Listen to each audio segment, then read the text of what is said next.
Muy buenas tardes, mi nombre es Natalia Velasco, estudiante de psicología.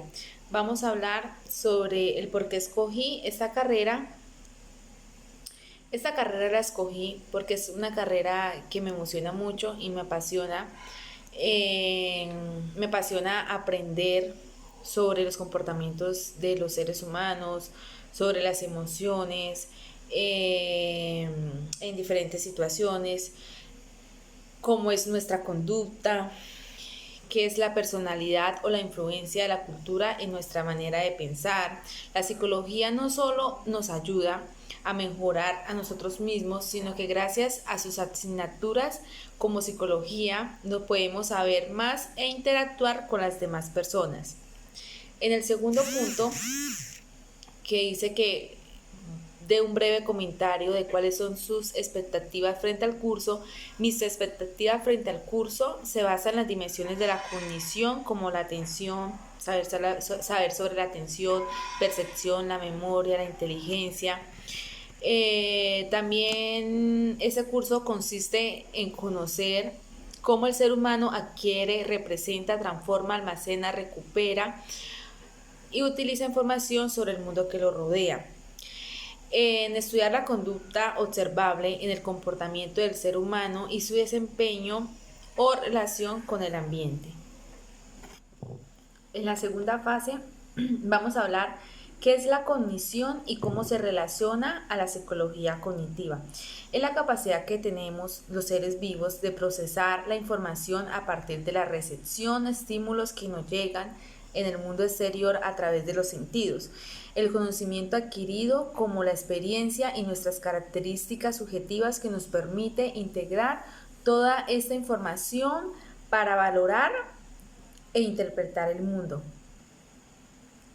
ya que la cognición es la habilidad que tenemos para asimilar y procesar los datos que nos llegan en diferentes vías, como la percepción, la experiencia, la creencia, etcétera, para convertirlos en conocimientos. Esta habilidad engloba diferentes procesos cognitivos como el aprendizaje, la atención, la memoria, el lenguaje, el razonamiento, las tomas de decisiones que forman parte del desarrollo intelectual y la experiencia. La palabra cognición viene del verbo latín que significa cognoscere, que significa conocer. Por lo tanto, cuando hablamos de lo cognitivo, normalmente nos estamos refiriendo a todo aquello que pertenece o está relacionado al conocimiento. En este punto dice que hablemos sobre una reseña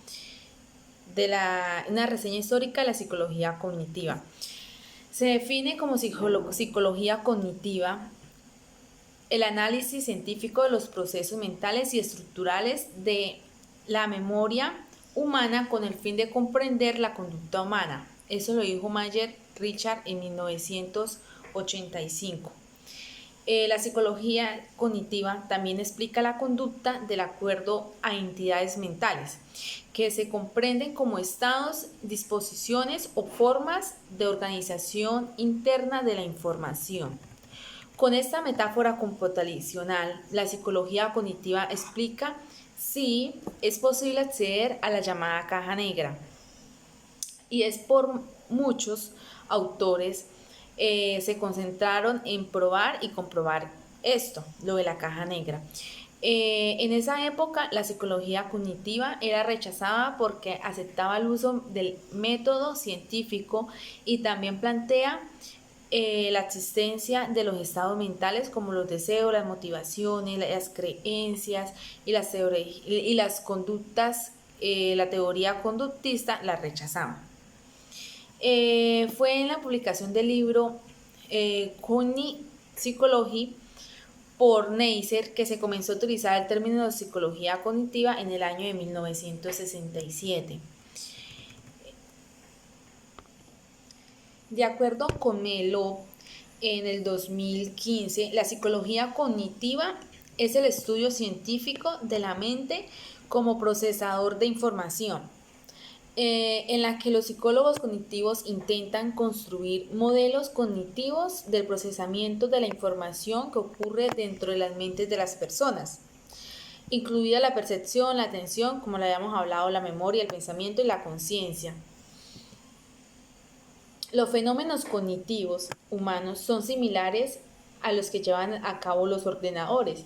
Se explican como los dos sistemas, tanto el cognitivo de las personas como el sistema de ordenador, son sistemas que manipulan símbolos y tienen ambos la capacidad de transformar la información que procede del entorno en representaciones mentales para el caso de las personas en bits de los ordenadores. Cuando la información entra y se transforma, esta se realiza a través de estructuras que están destinadas para eso. Es decir, que los dispositivos periféricos en las computadoras y los órganos de los sentidos en caso de las personas, en caso de nosotros, así la metáfora computacional es más compleja y no solo trata sobre lo que acabo de mencionar, sino cómo se profundiza mucho más. Es decir, tanto el sistema de las personas como el de las computadoras ejecutan operaciones con la información que tienen y con las que se interpreta. También vamos a hablar sobre los principios de la psicología cognitiva. Los principios cognitivos pueden ser la atención, la percepción, los procesos mentales y la memoria. Feedback confirma el conocimiento correcto y sirve para corregir errores o fallas del aprendizaje.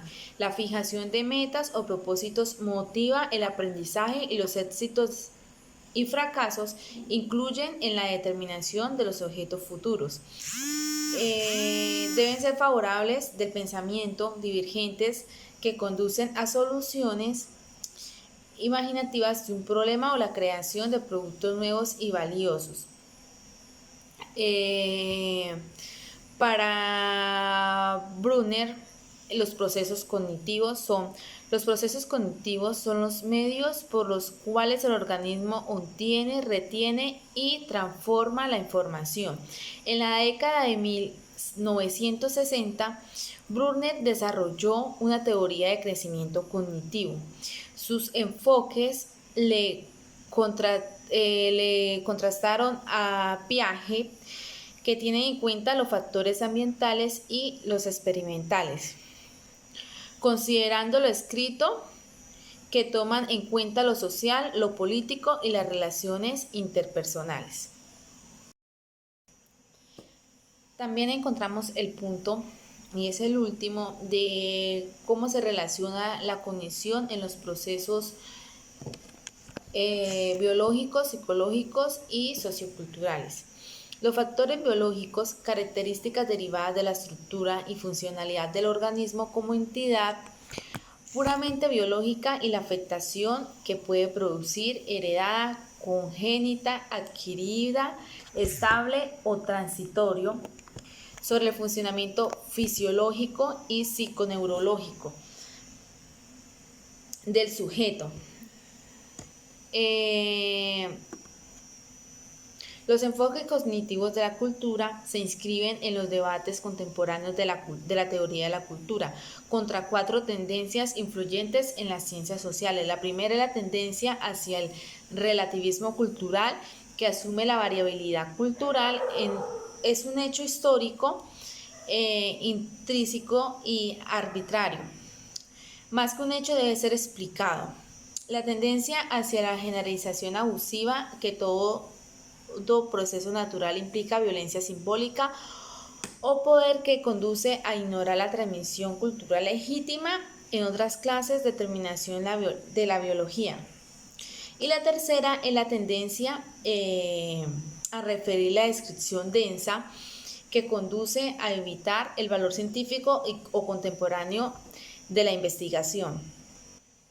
En los factores socioculturales es la determinación de las conductas por la pertenencia del sujeto a una cultura en un momento histórico determinado, a una clase de grupo social o dentro de la misma, un género en esa clase o grupos, así como los roles que desempeñan en la constelación así definida. Para Chore, en 1996, La cultura tiene una doble vida. Vive en los textos públicos, pero también en las mentes individuales. Distingue entre modelos instituidos, que son invenciones humanas resultados de la continua producción social de formas públicas, y que constituyen externalizaciones en el mundo social de modelos particulares, de experiencias y modelos individuales que se forman bajo el gobierno de los modelos instituidos y que a su vez contribuyen a la constitución de otros modelos convencionales. Esto es todo, profe. Acá le dejo las referencias bibliográficas de donde saqué la información. Que tenga una feliz tarde.